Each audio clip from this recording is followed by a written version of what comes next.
You doing? We got a thumbs up here. All right, we'll call this meeting to order. Please rise and join me for the Pledge of Allegiance.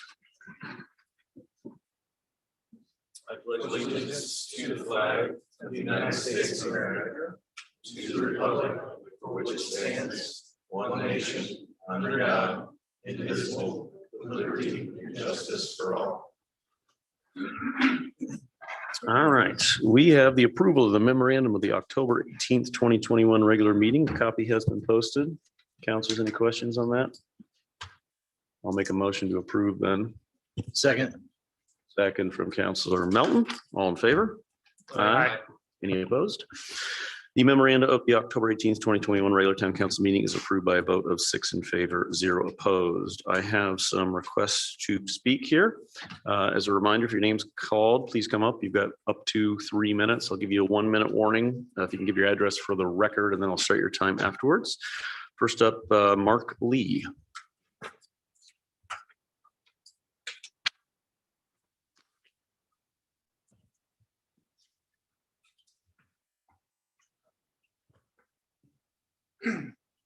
I'm Mark Lee, live at 2850 East, 400 South, Lebanon. And I will speak to Sunbeam's proposed commitments. They're already in violation of commitment number 12 and their proposed commitment number 17. They have cut access off of 400 South into that property already. That was done last Thursday.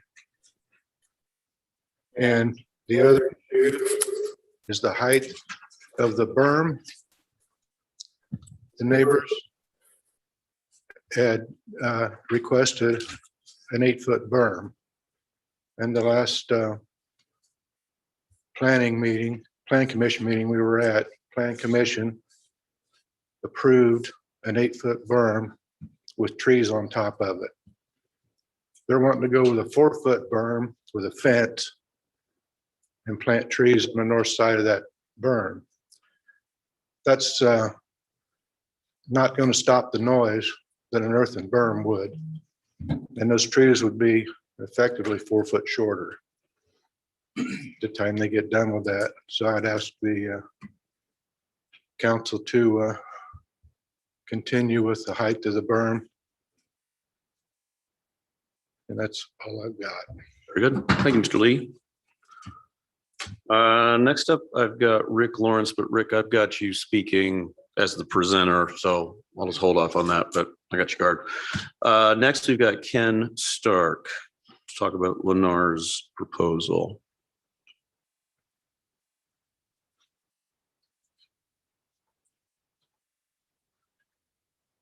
Good evening, Ken Stark. I'm here representing myself and my wife. We live at 11920 East 200 South, Zionsville, Indiana. I'm here specifically speaking in opposition to the proposed Lennar development on East 200 South. 15 years ago, we moved from Fishers to a plot of land that we subdivided from my parents-in-law. When we went to get that exemption, the council basically said, this is exactly what we want to promote and encourage for the land use in the Zionsville area. So we have lived in that home for 15 years off of 200 South. It's an idyllic ag equine area. And it's partly why people want to move to the Zionsville area. They don't want to live in a Fishers. They don't want to live in a Westfield. They love the balance between the village and the rural area here in Zionsville. If you go down East 200 South at any point in time, you can find bicyclists, heavy bicycle traffic. You can find walkers. You can find people on horseback. The other thing I'd like to mention is we participated in the McKenna study, which the town of Zionsville commissioned. And one takeaway from that work that they did was to protect the rural areas, right? Have development in the proper areas and support and promote the outlying rural areas. So the Lennar development is not in keeping with the surrounding area dwellings. It would lower the property values of surrounding homeowners. It would introduce heavy traffic on East 200 South and probably 1200 South. There are no traffic fixtures or lights at Michigan Road to handle the volume of traffic that would be introduced by that Lennar development.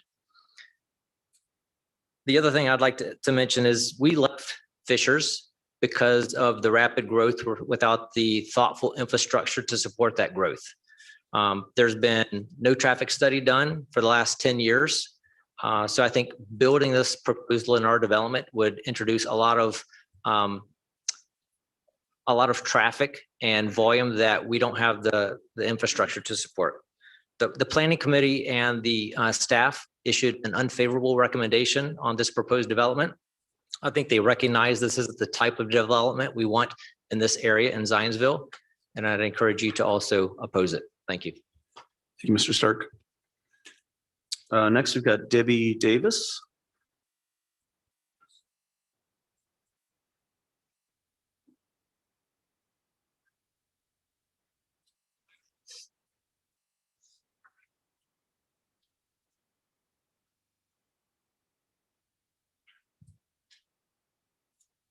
Yes, I'm up here to discuss the berm on 400 South across the street from the Sunbeam development. I just would like to re-emphasize the fact that the Plan Commission, everyone that night was in favor of the 8-foot berm. It started with Chris Lake. As a matter of fact,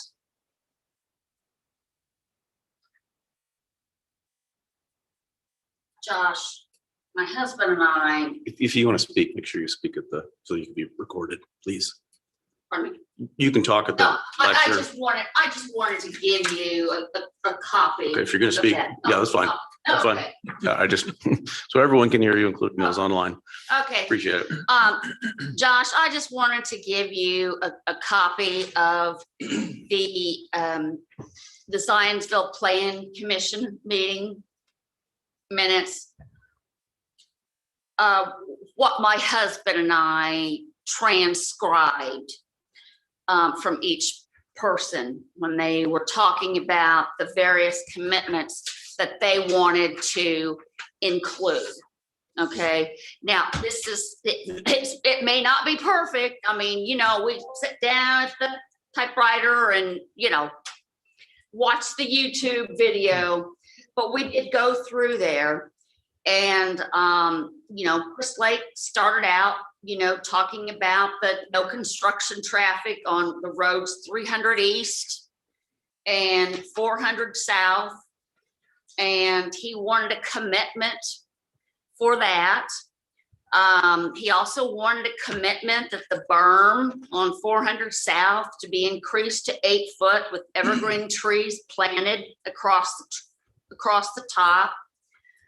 There's some more details in the papers that I gave you.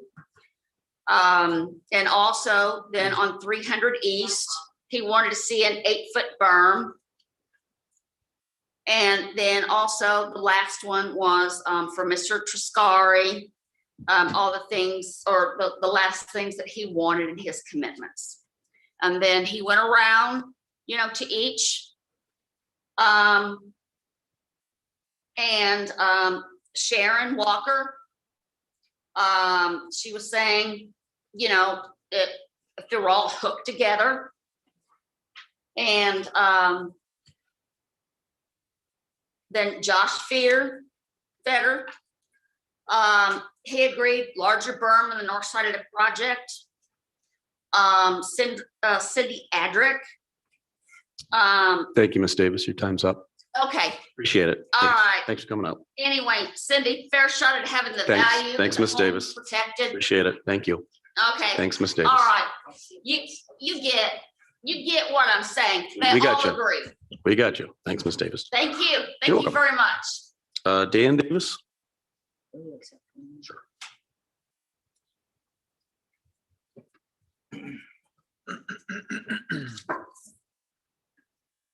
My name's Dan Davis. I live at 3180 East, 400 South, Lebanon. And this is about that berm too. we first heard about this project, they had decided to put a 12-foot berm with trees and a fence at Saratoga. And they gave us on our side of the road no consideration whatsoever. And we've been to several planning commission meetings, and we've finally got them all to agree in favor of the 8-foot berm with trees. I know that Sunbeam probably would like to put up a fence, but out there we get pretty high winds. A fence probably wouldn't last long. Plus, a fence isn't going to hold back the noise from the vehicles around the warehouse. The closest thing to our house, when they build this thing, it's going to be right in front of our house, will be the parking lot. So we're going to have headlights pointed at our house constantly. The backup alarms are going to be going off constantly. And it's going to really affect our quality of life out there. So I hope you will support the planning commission on this and make sure we get an 8-foot berm with trees. Thank you for your time. Thank you, Mr. Davis. Ralph Miller.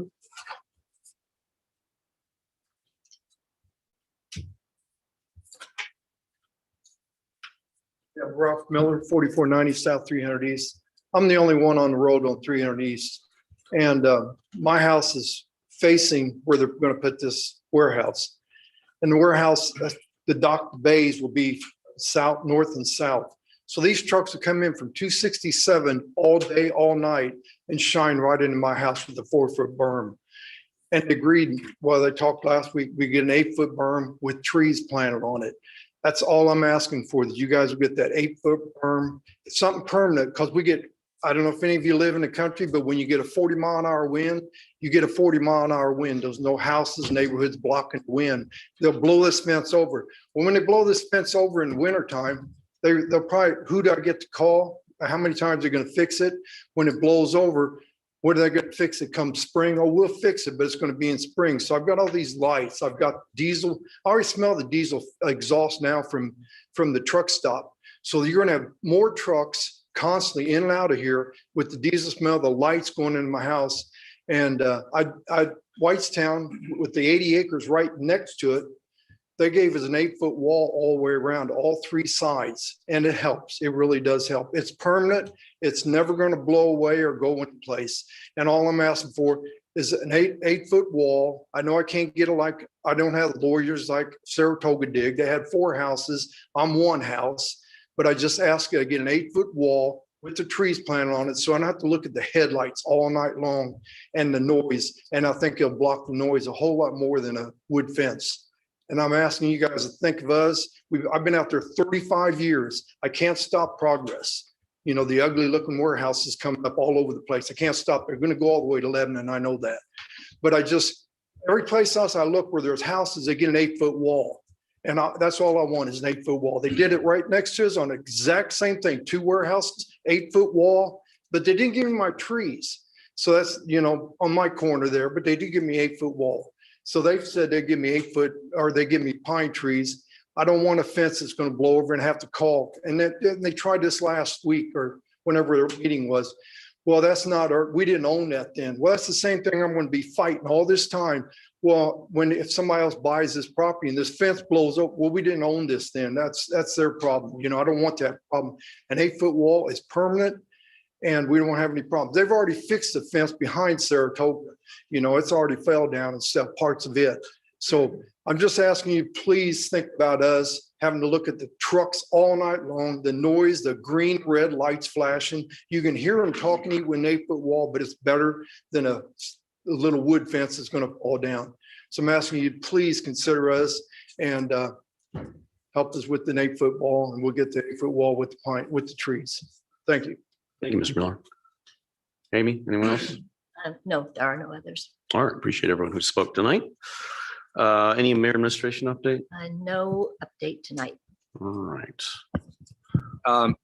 Amy, if we wanted an update from the administration, how do we request that? But specifically, the last meeting, we were told about a strategic plan for the fire department, the police department staffing. the sustainability plan, and I would just like to have an update on the estimated completion time and when we'd have that information at Okay, the next you can council meeting. request it through me and I can get it from them. And even if the mayor can't be here, I can provide that information Yeah, to that'd be you. great. Okay, Thank you. Thanks, Amy. We have no old business, new business. We've got a consideration of the review of certification of Plan Commission's unfavorable recommendation of petition number 2021-41-Z. This is for Lennar Homes of Indiana LLC. Wayne, do you have anything to say on this matter, or should I turn it over to Mr. Lawrence? Mr. Lawrence? Thank you, council. I appreciate your time this evening. For the record, my name is Frederick Lawrence. I'm an attorney with Nelson and Frankenberger with offices at 550 Congressional Boulevard in Carmel, Indiana. With me tonight is Ty Reinhardt with Lennar. I have a short presentation, if you would indulge me, and then also note that we provided some revised commitments this afternoon. I realize it was at a very late date. We were trying to incorporate some comments we had received from Plan Commission meeting and then work with our engineers to come up with something that maybe the town council would consider this evening before you tonight.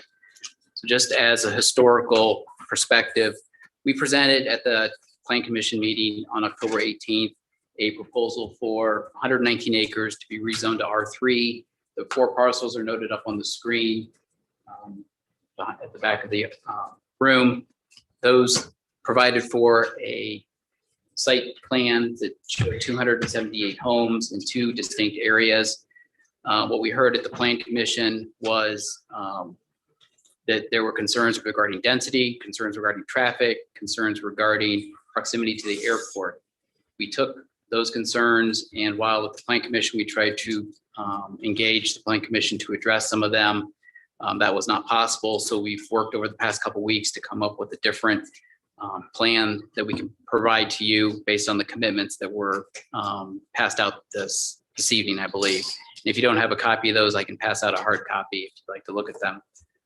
In general, Amy sent them to us, so thank you. Oh, we get them to him.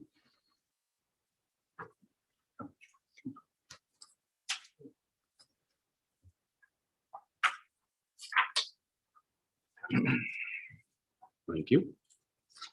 Thank you.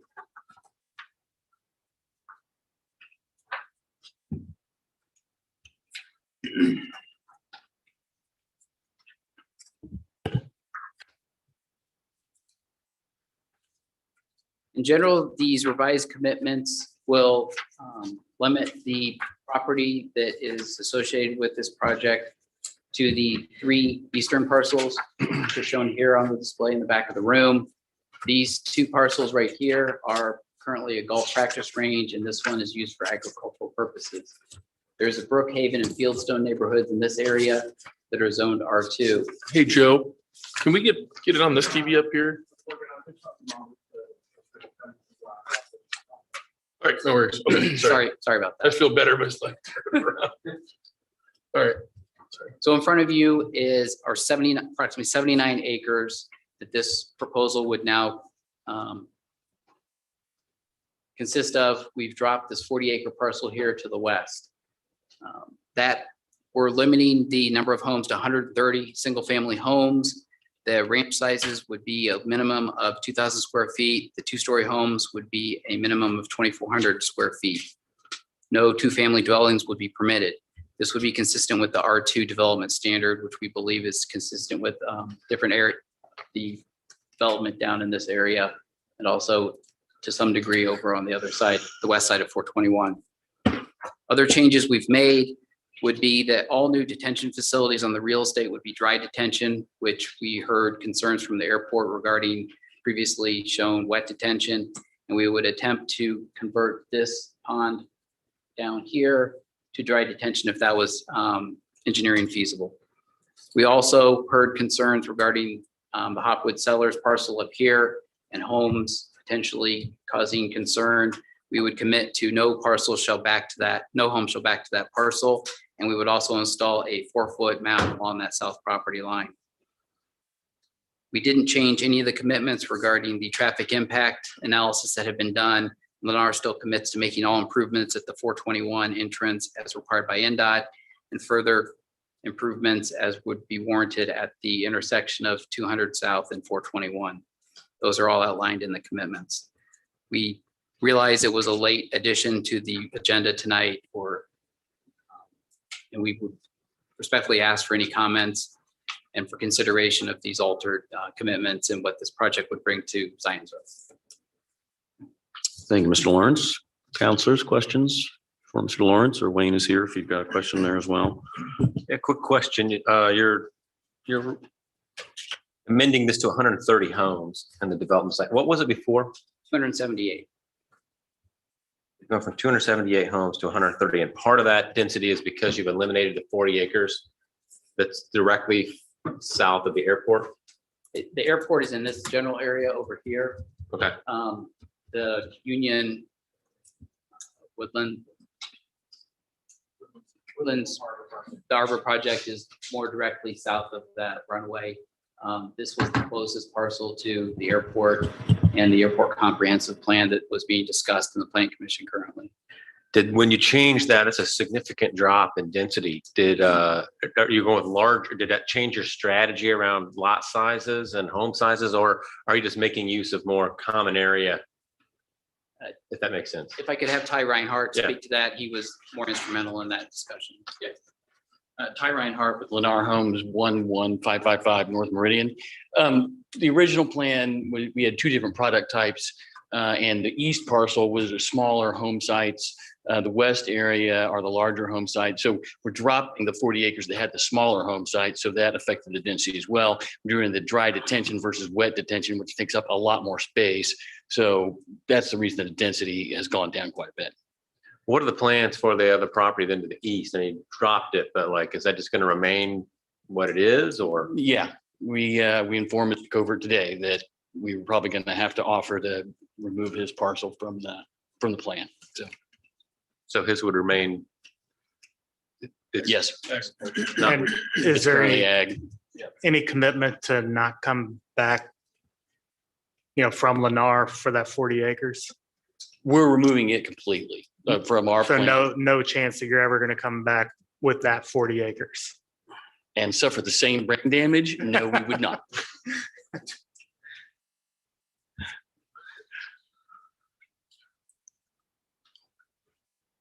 Appreciate it. Anything else, counselors? Do these have 3-car garages, 2-car garages? Yeah, this would be our cornerstone, what we call our cornerstone. It's somewhat similar to Bonterra. Bonterra is a little older, like 15 years plans, and the cornerstone's updated, but they have a two-car standard, and all of them, most of them have 3-car options. Yes. Options. And most of them have a 3-car option, but then additionally, a 3rd car storage only if they only want the 2-car garage. Thank you. So those photos, those are the 2,400 square feet. Yeah. So Or there's, a minimum of 2,400, and they'll go up to 3,600. So the average is probably going to be around 3,000 square feet. If we were building these today at this location, the average is easily going to be over 500,000. there basement options here. Yeah, that's how you get to 3,600.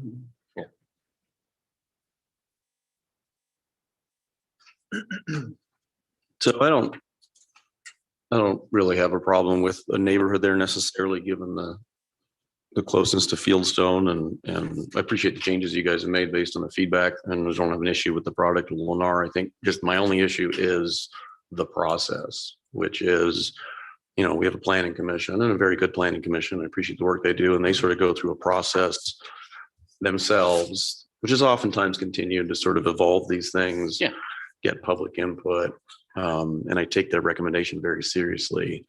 I don't want to get into the habit of them making recommendation, and then in between then and now, there are substantial changes, if it's a negative one, to then have council have to make that, I hate to say knee-jerk reaction, but to make a more uninformed reaction than the planning commission that, at least in my opinion, knows a lot more about this stuff than I do. So it's my reason for not supporting it. There's nothing to do with your company or the location, but it's really the process that is where I have the issue, just so you know how I'm Yeah. voting tonight and the reason why that vote would be Yeah. coming. Well, and the consideration of that, we consider that too.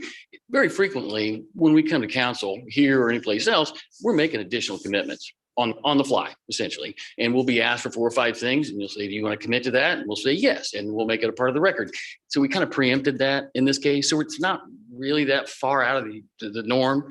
We're just saying, hey, right up front, we know the things we want to commit to and we're offering them now rather than you asking for them. And then we're saying, yeah. Yeah. So. No, I appreciate that. Josh, in terms of that process, other than us voting, is there a way for this to go back to the plan? That was my question. Or is that dead in the water? Well, I'll defer to Adam, but, Or Wayne. or Wayne, Look like you got a who's sort of volunteer coming up. sneaking up here. Good evening, council. Certainly, as Mr. Garrett indicated, there is a process, and certainly as you articulated the word substantial change, what you're dealing with is a process where you have a job tonight of affirming or denying the recommendation that's in front of you this evening, Plan Commission.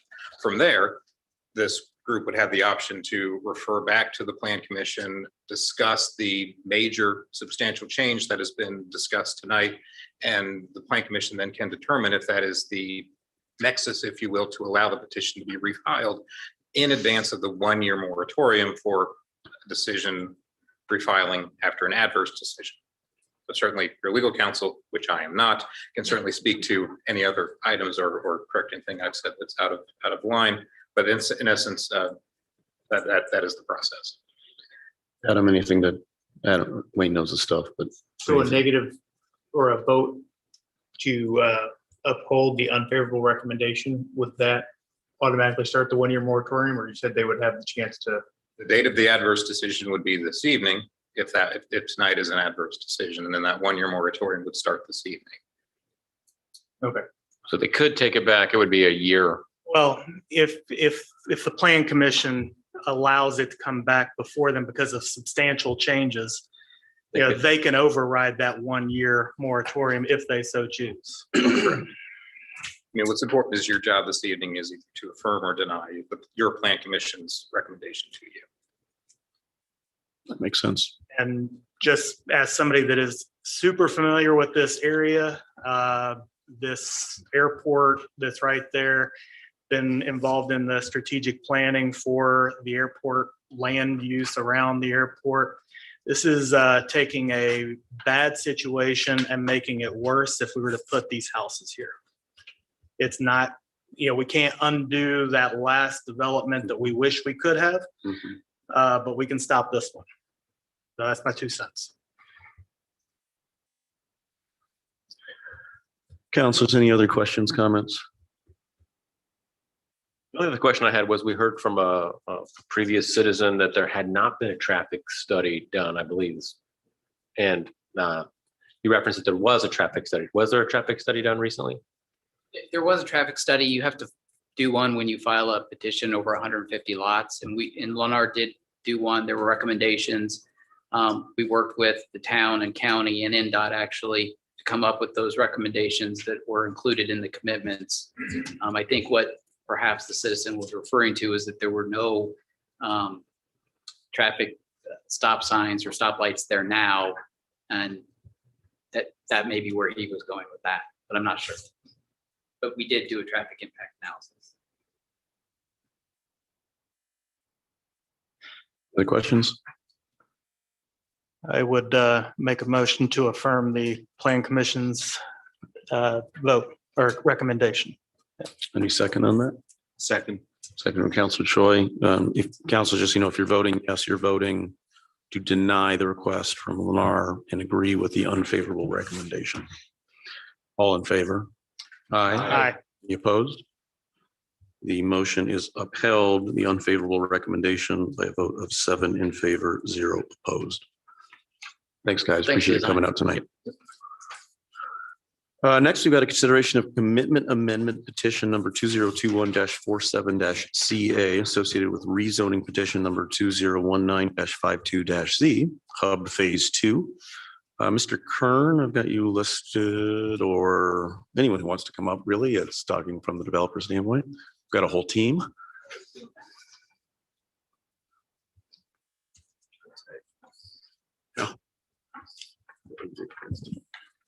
Thank you, Mr. President, members of the council.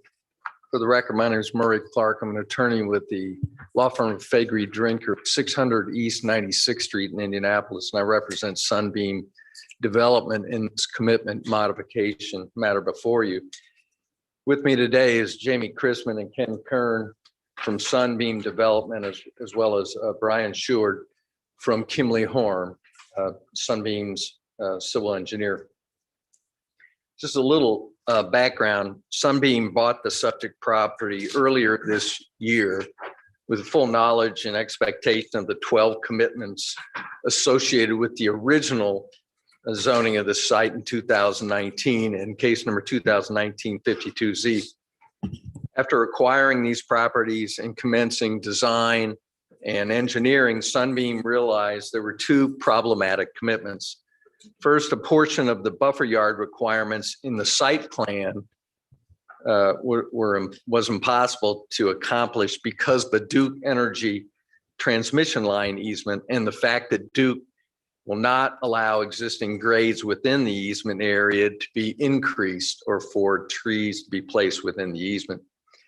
Secondly, the Zionsville, through the TAC process, Zionsville Fire Department is requiring secondary gated and locked emergency access where none was contemplated in the original rezoning. Therefore, Sunbeam filed its commitment modification case with respect to these two commitments. Those were commitments 9 and 12 to address what can liken to be technical difficulties. The Plan Commission, as you've heard this matter October 18th, and certainly did address these two issues, these difficult issues that were brought by Sunbeam with its filing. But there were 8 additional commitments added by the Plan Commission. Commitments 13 through 16 were matters that were essentially raised by staff after review of the case. Those commitments were accepted by Sunbeam and I believe are completely acceptable tonight on the part of Sunbeam. The Plan Commission then did add 4 additional commitments essentially on its own motion after having heard from residents, some of whom you've heard from tonight. Those were commitments 17 through 20. To be clear, Sunbeam commitments 17, 19, and 20 are perfectly acceptable. We accept those tonight. And I might add that commitment 19 really addresses, I believe, Mr. Miller's comments before you. There is no request tonight to amend commitment 19, and commitment 19, I believe, dealt with Mr. Miller's issue. So the 8-foot berm on portion in front of his property does remain. But we'd respectfully ask you to focus on commitment 18. I think you've gotten an idea of what the issue is here. The original 2019 commitment required indeed a 4-foot berm just south of 400 South. The Plan Commission increased it to an 8-foot berm with evergreen trees planted along the top, 6 foot tall at installation. You will hear, if you'll indulge us, Mr. President, you will hear that by doubling the size of the berm and in so doing significantly affecting the berm slope, result is very meaningful changes in development, changes in building size, changes in construction timing and schedules, and changes in steel and other construction materials associated with construction delays. In recognition of these difficulties and in deference to the Plan Commission and to the residents who spoke at the Plan Commission meeting, and in order to get this project off the ground, we indeed would propose a compromise, specifically that the 4-foot berm height remain, but Sunbeam would adhere to the planting the 6-foot tall evergreen, 6 foot at planting along the north face of the berm, and add a 4-foot fence on top of the berm. That we believe is a reasonable compromise. To repeat, we are asking that you approve the actions of the Plan Commission with the one modification to commitment 18. With your indulgence, Mr. President, can I ask the civil engineer, Brian Short, to address? Yeah, that'd be helpful. Thank you. Good evening. As you said, my name is Brian Short. I'm with Kimley Horn Associates. Our offices are at 250 East 96th Street, Suite 580 in Indianapolis. You did a great job explaining that. I think to maybe elaborate slightly, to increase a 4-foot berm to an 8-foot berm increases the horizontal width, bird's eye view down by 24 feet. If you look at the sightline graphic that we provided, we don't have 24 feet between the berm and the north face of the building. So if we were to increase that berm height by 4 feet, in effect, widening that berm south by 24 feet, we'd lose that north bay of the building, which equates to about 28,000 square feet of the building, which is a meaningful amount of area. I think it's worth noting that this square footage of this building is also smaller than when the property was rezoned, the site plan that accompanied that rezone. Just by nature of doing the design and getting more into the details, the building itself became slightly smaller than what was approved at the rezone, which is also a part of the packet as well. That was a site plan prepared by Structure Point and Van Truss. The location of the fence, as noted, it would be a board to board. It wouldn't be shadow box that you could see through at an angle. It would be board to board. And you can see we've placed at the top section, and this is a 1-to-1 ratio, so you do have to look fairly close. But a tractor trailer coming around what would be the upper left, which is the northeast, because north is facing left on the screen. Combination of the berm and the fence would block headlights from a 4-foot height on a tractor trailer. Tractor trailer heights are between 3 and 4 feet, so we went at the higher level to be safe. And then the middle section cut is where the automobiles will come in and out, or one of the ingress egress points from the north parking area. That is a 3-foot headlight beam. You can see that that's actually hitting the berm, but the 4-foot berm or the 4-foot fence, I'm sorry, on top also blocks that entirely. And then sightline C to the south or to the bottom, that's coming around what would be the northwest corner. And these are section cuts through the surface in our design. So they're very detailed and accurate. They're not diagrammatical, but this is true section cuts through the surface. You can see that the fence blocks that 4-foot headlight beam coming around as well. The other red line that you see, if you pan back, thank you for zooming in. If you pan back, you can see that the homes at each one of those section cuts are between or approximately 200 feet. The homes vary as you move along 400, but it's at least 200 feet between the face of the homes and the berm or the proposed fence, and nearly 300 feet between the north face of the building and the homes on the north side of 400 as well. So several things showing there, but in our assessment, a 4-foot berm with a 4-foot fence gains the same blockage of headlights and view as an 8-foot berm. And that would be our request. We'd be happy to answer any questions that you have. Councilors, questions you may have for Brian or Murray? So in 2019, when they first put these commitments in, is that correct? That's correct. And at that time, it was a 4-foot berm and a 4-foot fence? No. 2019? Just a 4-foot berm and a type H buffer yard and I could find which specific commitment number that was. So yes, we had designed around the commitments that were made at the time Sunbeam bought the property and the rules at play when we started the design. So you designed this with the understanding that you'd have the 4-foot berm. That's correct. Probably trees on top of it. That's correct. And then the plan commission decided they would for 8, which would provide more protection. Correct. But that dramatically changes your plan. Is that correct? Correct. Is there any other way for you to move your plans in some way that would allow you to still keep that 28,000 square foot bay?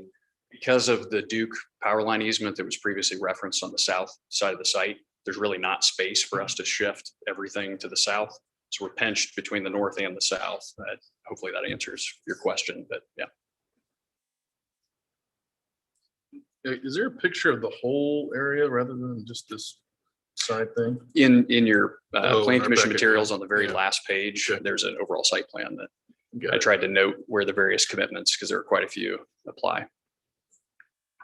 So there were 12 commitments to start. Sounds like 13 to 16 were the town's requests. So I appreciate that. 18 is the berm issue we're talking about here. 19 sounds like it's a berm on the east side that's not an issue. That's correct. We, for Mr. Biller, we increased it from a 4-foot berm to an 8-foot berm with evergreens on top. So that's what the change Got was. it. What, just for my own edification, what are commitments 17 and 20 that were also requested by planning commission and you have agreed to? So commitment number 17 was that there wouldn't be any construction traffic utilizing 300 and 400 during construction. And number 20 was in effect an agreement between one property owner, which is Mr. Triscari, who lives. Got it.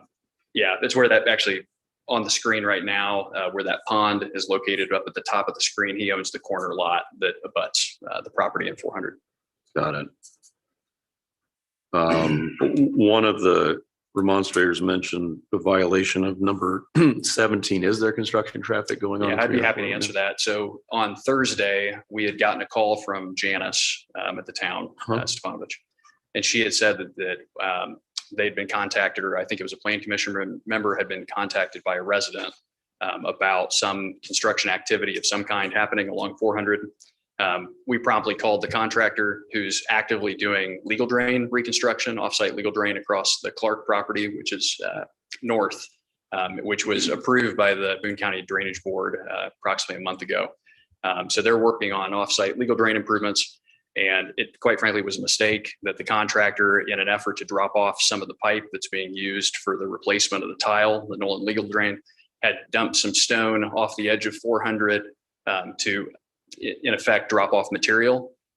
We were contacted. We within the hour had a call with the contractor and Ken and Jamie and told them to cease all work. They cannot have any access at all. So admittedly a mistake. It won't happen again. Got it. And number 12, there's also a mention that that is by being violated. I'm not sure what that number 12. I think that was. number 12 was no curb cuts on 300 and 400. So yeah. Are there going to be curb cuts on 300? No, the only, well, as a matter of technicality, the emergency access for the Zionsville Fire Department. Right, but that was the one requested in 13 to 16, right? That's right. Got it.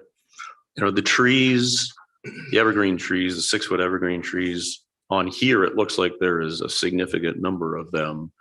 How many are being planted specifically? It's along 400. I don't know the exact, it abides by the type H buffer, which requires a certain amount of trees every 100 feet. And so we've met that standard within there, and that the addition of the fence does not reduce any trees. Everything's going to be basically crammed in there, as well as the fence on the top. So got it. And are the trees on the top of the berm? So it's 4-foot berm plus call it 6 feet within a foot tree, of the edge. 9 We have to feet make sure total. that Talk about as the fence gets planted on top, the tree should be approximately on top or within a foot, but we obviously can't plant the tree immediately next to the fence, but as close as we possibly can next to that. and fences or trees die, fences get blown over, whatever, something may happen to them. What's the process or what's the experience you guys have had in the past of, you know, resolving that? There was concern about a, fence blows down and I'm looking something for 6 months until it's fixed. Is that a reasonable concern? Is there, I could address that. Yeah, that'd be great. Ken Kern, Sunbeam Development. Yes, fences have changed a lot over the last few years, and with steel poles now that used to be all wood, we were able to put up fences that become very, very structurally sound. Unfortunately, we weren't a part of this development when the first fence went up in the first phase of this. And we're having a few troubles with that fence, but that will go away, and it is our intent to put up. We are a long-term holder of properties, and so we do not want ongoing problems of any kind like that. So it is our intent to put a first-class absolute fence up, and it'll be there and be service well. Thank you. And my understanding of commitments are, these are not sort of until the ribbon cutting. Commitments stay with the property for the life of the property. So you can't take a fence down. If a fence falls down, it's your responsibility to replace it. If it's not replaced, the town gets involved with ordinance violations. That, I just want to make sure that the public, I guess, is aware that that stays ongoing and is not just sort of a means to get an occupancy permit and then is forgotten about. According to your design, is 4 the most you can go? I mean, obviously 4 and 8 is a pretty big difference. I mean, did you look at 5? Did you look at 6 on the berm? Did you consider, or is 4 the? The size of the fence? Or No, on the berm. The berm is a part of your standards for that type of a, can you? Yeah, it's possible it could possibly grow a foot or something. We'd have to look at it. There's not a lot of space between the sidewalk on the north side of the building, between the building face and the sidewalk. There's not a lot of space there, less than 10 feet. So any kind of squishing of that, that would really be all we could gain and not. Yeah, I didn't know if the assessment, like, 6 might be add you a couple more feet, then on top of the fence. I said no if it was kind of maxed out at 4. I know it was illuminating the 24 feet that you lose to put up 8, right? Because you got the scale. Sure. No, could it be increased by a foot? Possibly. We'd have to get into the weeds of looking at that, but not a meaningful amount up to 8, I guess is what I would offer. So I assume this is widely debated with the commission on this 8 foot, or was that more of a surprise to you, or was that something It was after the conversation had ended, the public hearing portion was ended, and Mr. Chris Lake had made a recommendation. We tried to speak up, but it was in the midst of there was quite a few different people, including us, trying to put a word in edgewise, and we didn't get that opportunity. So it was read through, and what was listed in here is verbatim from the YouTube video that I had gotten. So I guess I would say it was after the negotiation portion of the Plan Commission hearing. It's kind of unfortunate. I mean, I appreciate when developers come and are reasonable to try to find a solution. It's unfortunate that commitments are put on you without a chance to be a part of that conversation, quite frankly. I'm a little disappointed in that piece of that, because you should have a chance to respond, talk through it. Some members may not realize that, hey, 4 to 8 feet, that's only 4 feet, but then realizing it's 24 feet of width, that's 30,000 square feet of assessed value. That's a big deal. How else do we solve for it? I appreciate you guys coming to us with a solution that I think is reasonable. The bays, the docking bays look like they're east-west. So as a truck was backing in or backing out, the berm does not come into play. What about noise? This solution, trees, berm, fence versus just berm alone. Is there a sense of what is the difference there? Is there a difference there? I think you made a good point there that on the docks are facing east and west on this building. Those are 4-foot recessed docks as well. So the 4-foot height that we're referring to is from our north loop drive up 4 feet. In effect, you could say that's 8 feet from the dock elevation on the sides of the building as well.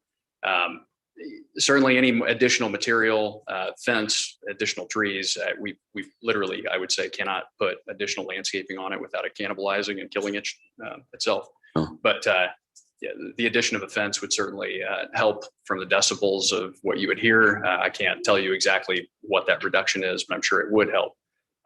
But I think it more meaningful that the docks are actually on the east and west sides of the building. That's the biggest thing. And that's what the site plan with the rezoning had shown as well. Council's any other questions? Given our budget we just passed, I'm appreciative of Sunbeam. You want to make this investment. I'm appreciative of the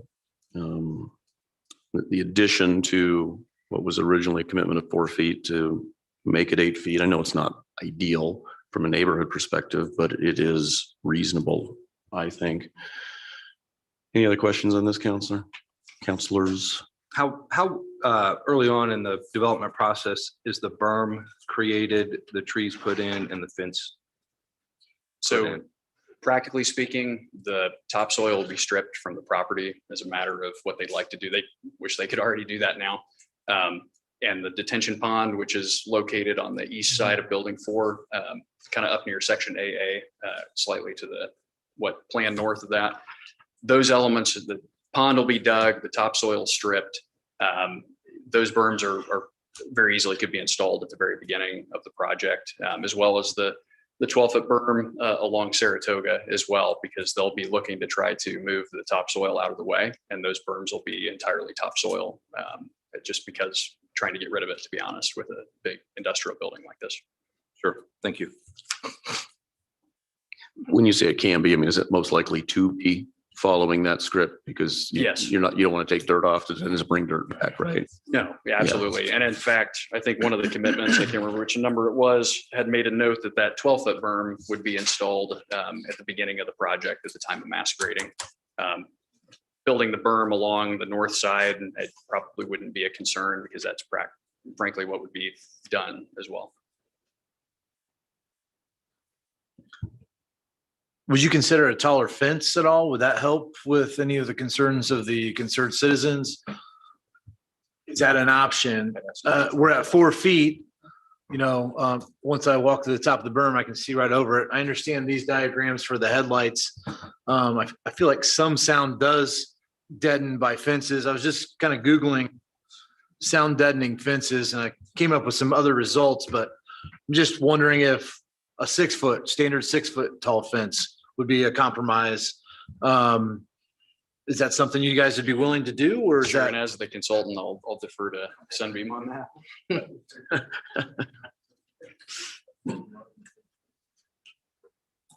I guess when we look back at this, or as we look at the project and try to keep it at a reasonable cost, I mean, the 4-foot fence in and of itself is about an $83,000 investment. So, I mean, it's not like small numbers to go another 4 feet on, or 2 feet on top of that to accomplish I mean, we've done the sightline studies. We can show that what we were trying to prevent is the headlight, bleeding outside of our project. And we think we've adequately dealt with that. I think the 4-foot berm with the trees, the thought there was that in the long run, the trees would grow and you'd have a nice screen, and those still will happen. But now we're adding that 4 foot of extra height to it. We show that it blocks the headlights, and so we feel like we've met with the neighbors. We've tried to be reactive to what their concerns are. We bought the property not assuming we were going to have to do these things, but of course things change, and so we want to be a part of. We want to be a good neighbor. Sure. And I think as we evolve with allowing certain developments in areas, the council, the planning commissions, we need to be representative of the people that have elected us as well. So I just, what I'm hearing is that you're spending extra dollars, and we really appreciate that. But as we go and we hear some of these complaints, the residential homes were there first. And I think we just have to respect that and kind of understand that we want to kind of help both. I want to help both sides. I want to get you guys in, and I'd love to have the assessed value, but I also understand, the residents that were there first. Is that something, could you go 6 foot just on the north side and maybe in front of the gentleman that's on the, I guess on the west side? So yeah, just to clarify, Ralph Miller, Mr. Miller on the west side, that there's no proposed fence on the west side. That berm has been increased from 4 foot to 8 foot. Fantastic. Yeah. Well, that's great. Yeah. So the majority of the homes that are surrounding this project right now is all across the north side. Yes. And I guess my question is, would you increase that to 6 feet, be done? And I think there's a little give and a little take, a little more from you guys, which I really would appreciate. And if not, we'll vote on it the way it is. Just the north side. If I'd like to ask a question, I guess the extra 2 feet and the extra $40,000 to do that would be for nothing because the lights are already blocked. So there is no car light or truck light. So the question is, are we being better neighbors because we spend $40,000 more to add 2 feet to it? It just, at some point, you try to reach out and do the right thing. But at some point, does it make sense anymore? So I guess I'd ask that question. Greg, what are you trying to get with 2 more feet? Like, I don't know that it's dead in any noise. It's not going to block any headlights. I don't think it's going to change any views. I just worry if we start piecemealing these developments that it may preclude other developers from coming because they may say, oh, Zionsville's finicky. We start coming up with all these one-off standards. We are right? finicky. Well, I know, but we shouldn't, right? But the reality is we're putting a 40-foot, how tall is the building? How tall is the building? We're putting a 40-foot building right across the street from ranch houses. And I understand those ranch homes actually aren't even in our, they're not even in Zionsville. So, we can just say, look, you're not in Zionsville. And I get that. I just don't think that's, if there's a small give and take, I was trying to accommodate that. So yes, I was trying to cut down on lights. Again, we've talked about that. You talk about 8 foot tall, you're talking about the headlights, but you also have lights across the top of the trucks. You have, the dieseling pipes that are, well above 8 foot in height. Those are things I was just trying to see if there was a little bit of a benefit to the 6 foot tall on top of a 4 foot tall berm. We can't get 8 feet so we can stay on schedule. We can't get an 8 foot tall berm so we can stay on schedule, but we can add 2 feet to a fence. That's what I was trying to. Sure. So if you're not willing to commit to that, just tell us you're not willing to commit to that on the north side where all the residential homes are, and we'll vote on it as presented. I can just speak for myself, and I'm okay with the explanation given with the 4 foot fence.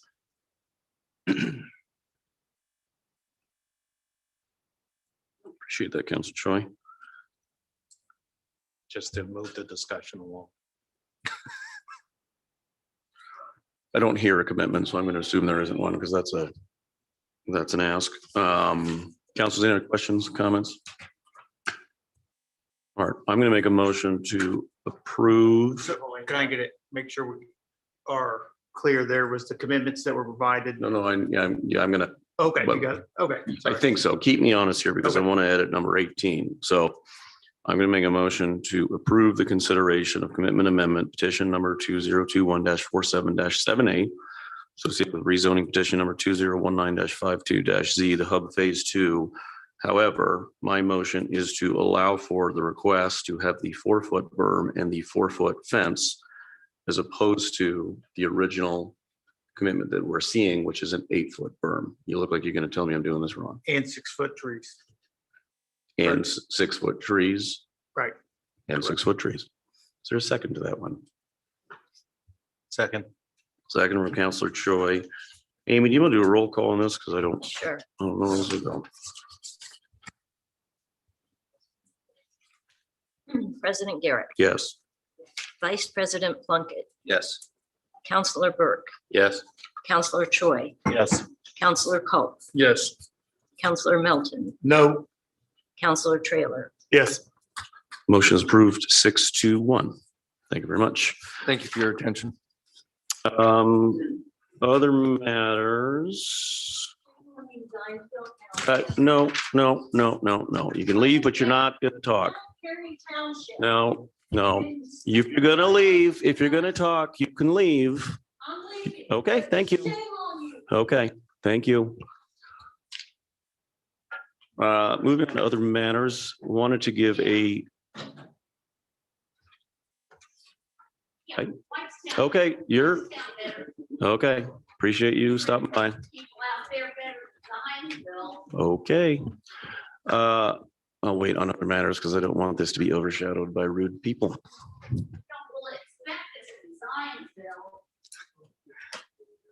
Okay, moving on to other matters, I would like to give a big congratulations to our new captain, Drake Sterling, who got promoted last Thursday for his good work in ZPD. So I know he's not here today, but good work, Captain.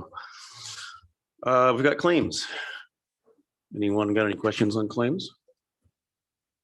I'll make a motion to approve claims. Second. Second from Vice President Plunkett. All in favor? Aye. All opposed? Claims are approved by a vote of 7 in favor, 0 opposed. And I will make a motion to adjourn. Second. Second from Counselor Culp. Heard him first. All in favor? Aye. All opposed? Motion adjourned is approved by a vote of 7 in favor, 0 opposed. The next regular town council meeting is scheduled for Monday, November 15th, 2021 at 7:30 a.m. in the Zionsville Town Hall Council Chambers. Final notice will be posted in compliance with open door law. Thank you much.